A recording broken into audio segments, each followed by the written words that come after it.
This video is definitely going to trigger a few people.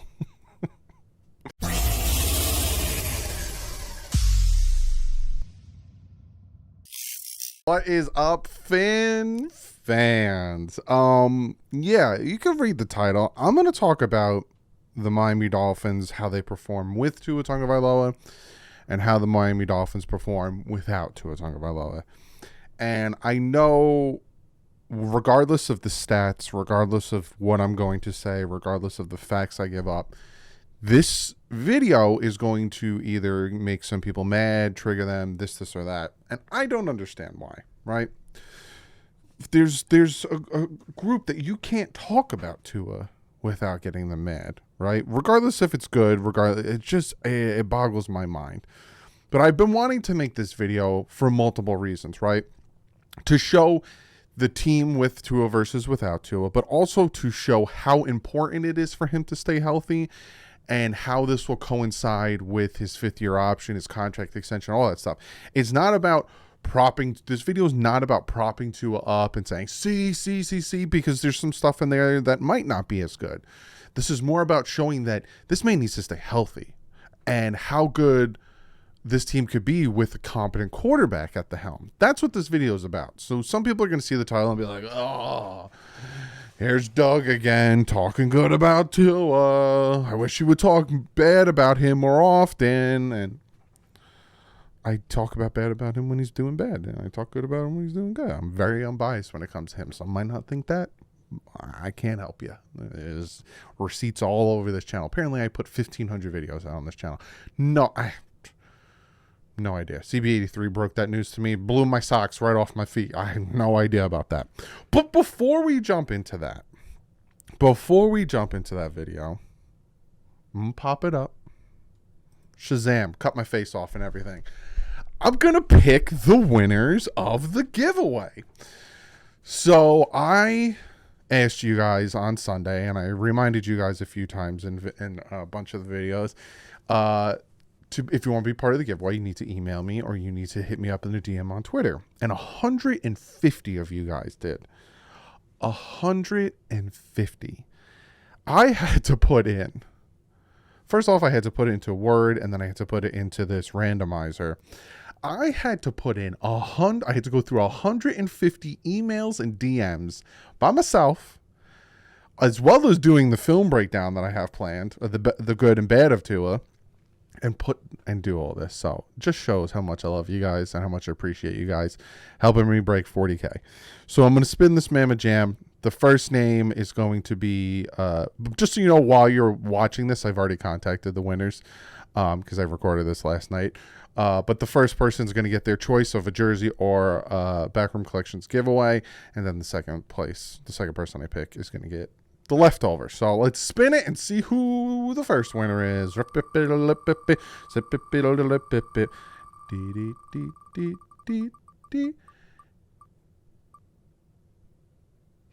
It's George Barrows.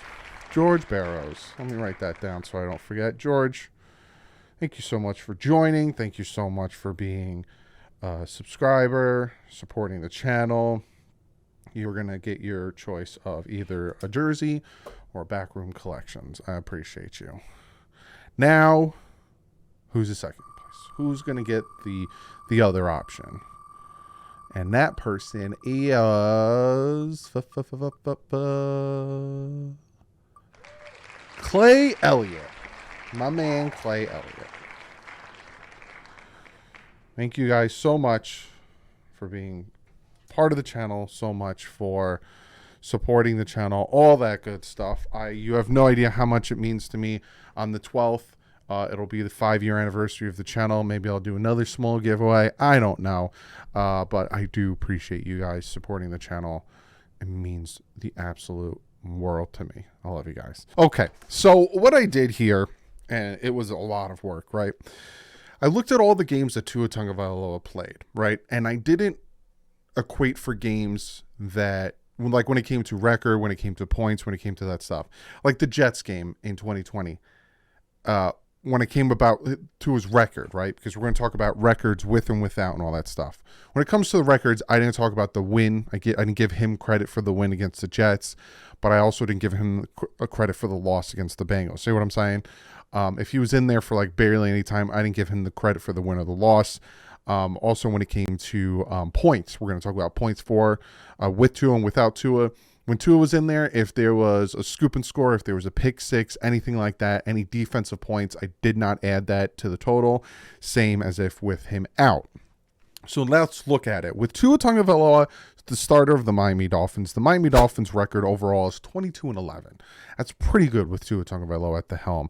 In 2022, they went 8-4 with him as the starting quarterback. First downs, they converted 242 first downs, which is 20.2 first downs per game. Touchdowns, they had 2.1, and this is average, 2.1 touchdowns per game. Rushing, a total of 1,143, which averaged to 95.3 yards per game rushing with Tua at the helm. Tyreek Hill had 104 receiving yards per game and 7 touchdowns when Tua was the quarterback. Jalen Waddle had 89.1 yards per game and 8 touchdowns when Tua was the quarterback. Passing yards averaged 272.9 passing yards per game when Tua was in there. And for points, the Miami Dolphins averaged 24.9 points per game when Tua was the quarterback. Now, without Tua Tagovailoa, and I'll probably pop up with and without so you guys can see it, because me sitting here rambling, you're probably not getting a good visualization. Without Tua, this year the Miami Dolphins went 1-5. Overall, the Miami Dolphins without Tua as their quarterback is 6-12. So that kind of shows, it helps a lot when Tua is out there, and that's why it hurts, and that's why the contract extension, and that's why all of these things when it comes to the fifth-year option, all that stuff, is so important, because when he's not out there, the team struggles, right? First downs, 116 first downs, which averages to 19.3 first downs per game. So roughly one less first down per game without Tua out there. Touchdowns, they only average 1 touchdown per game without Tua, where it's 2.1 with him. Rushing yards, 585, which averaged to 97.5 per game. So 2.2 yards per game better without Tua out there, which means they didn't rely on the quarterbacks to throw the ball. They more were like, okay, let's not put, Skyler, or not, let's not put these guys in the situation. Let's run the ball more. Tyreek Hill, 88.5 yards per game, no touchdowns without Tua versus the 104 and 7 touchdowns with him.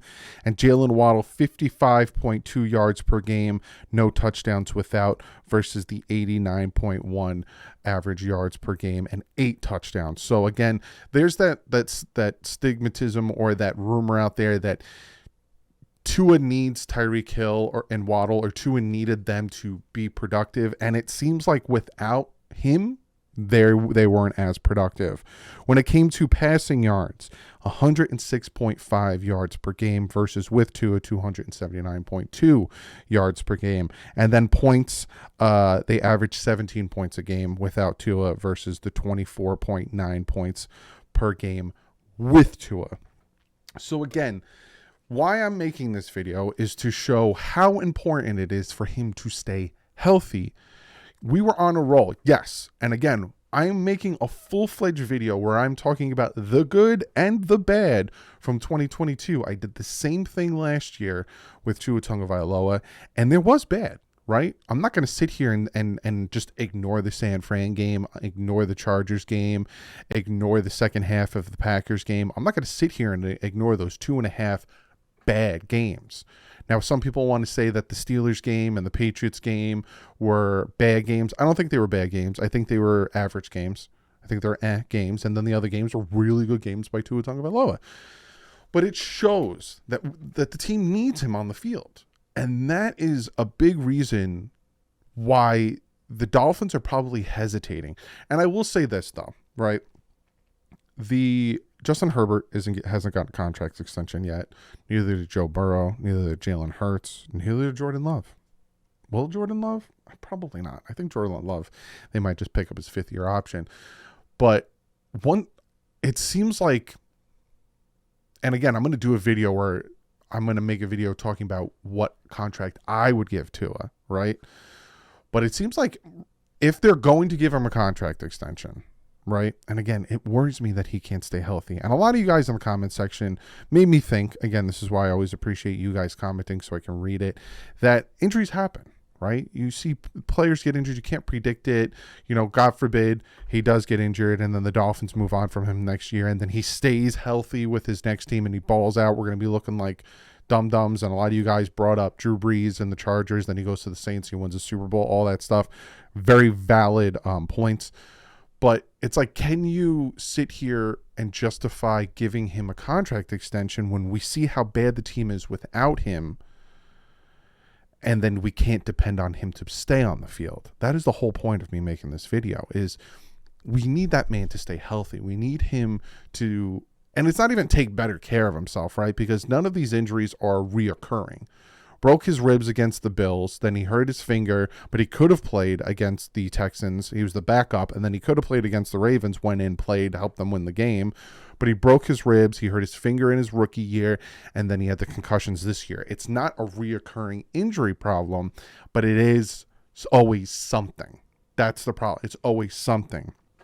So again, this is where you think like, all right, if they're going to give him an extension, and if you hear what Chris Greer said the other day, it seems like that's a possibility. He didn't say no to that, but then Mike McDaniel's like, we have till May 1st and yada, yada. I would prefer them to do it before Lamar, before Herbert, before Burrow, and before Hurts gets their contract. So it's a smarter contract. It's not a $45 million a year that, you know, Daniel Jones wants, because in all honesty, Tua played really good on the field, like his stats show, and, you know, number 3 in QBR, number 1 in quarterback rating, 12th in passing yards, tied for 6th in touchdowns, like great numbers, but then he can't stay on the field, and that's where it hurts. That's where it really hurts the Miami Dolphins. So it's like, he's not warranting getting that $45 million, but is he warranting getting some type of extension, or do they give the 5th-year option? And again, I'm torn. I've been going back and forth, and I read your comments, and I'm like, that's a good point. But that's a good point. Like, somebody will say, injuries happen, look at Drew Brees, you give him the contract extension, make it this and that. And I'm like, that's a good point. But then somebody else comes around and says, give him the 5th-year option, and then if he does well, then you give him the contract extension, because regardless, say we give him a contract extension and it's like $25 million a year, and then all of a sudden he balls out next year. He's going to be like, I'm worth more than $25 million. I'm worth as much as Deshaun Jackson. I'm worth as much as, you know, how much ever Jalen Hurts is making, because if he plays at that level, he's going to think that, then all of a sudden we're in another contract negotiation. You see what I'm saying? And that's where I'm torn. You know, overall, I don't make the decision. So all we could do is sit back and wait till May 1st to see if they do the 5th-year option or try to give him an extension, or, you know, give him the 5th-year option and then give him an extension. That is a possibility. But as of right now, I'm just torn. So again, the point of me making this video is to show how the team depended on him being on the field because of how well he ran this offense, and he needs to stay on the field, especially going into his 2nd year in the same offense. Mike McDaniel's going to be more comfortable giving him more things to do. The Ravens game had a hard time getting information out to Tua. He was improvising that game. So it's just going to get better. So he needs to stay on the field. He needs to stay healthy. These little injuries can't be hindering him and holding him back, especially concussions. You cannot mess around with concussions. Cannot. But that's what I got for you guys today. I hope you guys enjoyed this video. I have a lot planned. Like I said, I want to do a video where I talk about the contract I would give Tua if I was to give him an extension. I'm going through all his games, looking at the good and the bad, and I'm making a full video breakdown of that. I still have to do the AFC East ranking, and then we have the prospects videos, free agent videos, all that stuff. So if you haven't hit that subscribe button yet, hit that subscribe button if you like what you see. And other than that, I'll see you guys in the next one. But like usual, stay classy and fins up.